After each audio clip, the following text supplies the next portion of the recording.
It's April 9th, 2021, and my name's Harry Moore. I'm a realtor here in the DC metro area, and I've been helping people buy and sell real estate for 25 years. Today is part 2 of my series on tips to help you think outside the box so you can get a leg up on the competition and win in today's real estate market. So let's dive right in.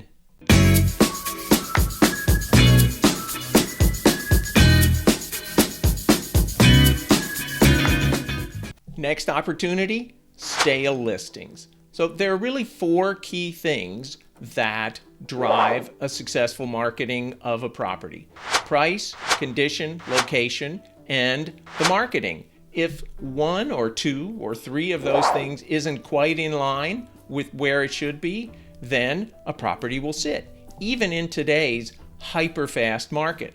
I'll give you an example of something I ran into very recently. I was looking at comparables in a condo building in Virginia for a potential listing. And there was a unit that had been on the market for a little while, and and the price was a little high, but I went to look at it when I was looking at a couple other units in the building. And as I walked in the door, I noticed that there was a full bath, but there was also a half bath. And I sort of scratched my head and I looked at the listing, and the half bath wasn't even shown. In that particular building, 1.5 bath units sold faster. They were much rarer on the market, and they generally sold for about another $20,000. The agent just hadn't even put that in the multiple list. So there was an opportunity that was totally missed because buyers couldn't see that online, other agents couldn't see that online, and that really, it hurt those sellers. But there's a second kind of stale listing, and that's something that maybe is just, sort of not quite right in some small way, not necessarily a major flaw, and so it sits for a little bit of time.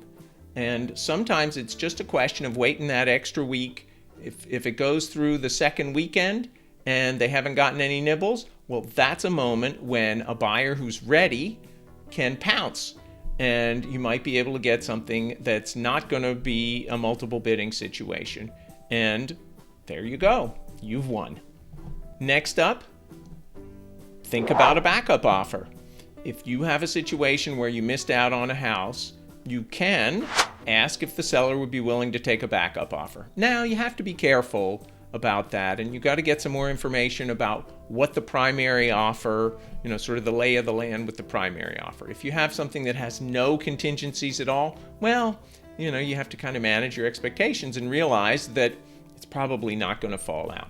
But if that winning offer had a home inspection or appraisal contingency or financing or some combination thereof, that might give you the opportunity, if you've got a backup offer that you've written and signed with the seller, to scoop it up if the first one falls out before it even goes back on the market.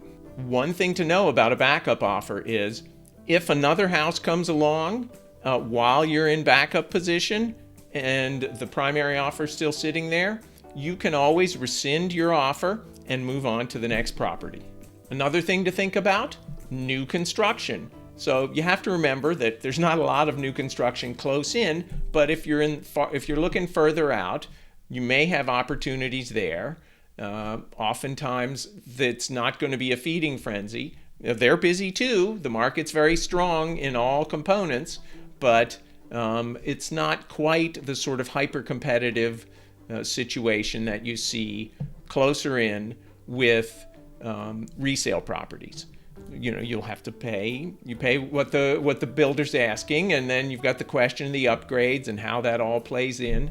But it is a little bit more relaxed than you find in the resale market. Another tip, make sure to tell everybody you know that you're in the hunt, and ask them to keep their ears and eyes open for something that might present an opportunity. Some people really like to matchmake, and you might have a friend who has a friend that's thinking about putting their house on the market, and sometimes that connection will help you get your foot in the door a little bit early and beat the rush. One more tip. Think about a rehab loan or 203K or in-house financing with a local lender who does that kind of work. This might give you the opportunity to take a house that's, kind of an ugly duckling and other people aren't so interested in, and put together a package that'll work. It's more complicated. You have to have a contractor who's willing to do that. There's a much more sort of complex process to actually get the financing. You have to look at what the after renovation value is going to be. But it is another opportunity, another path that you can take that will make you different from other buyers and potentially put you in a less competitive situation. But be careful. Don't think about making the Taj Mahal. You don't want to be the fanciest house in the neighborhood. You want to bring it up to level, maybe a little bit sort of nicer than some of the other houses, but you don't want to be out of the norm for that marketplace. If you'd like to see the other part of this series about how to look outside the box and find properties that maybe are going to be a little bit less competitive, you can click up here. If you'd like to subscribe to my channel so you can see videos as they come out, click over there. Thanks for watching and stay safe.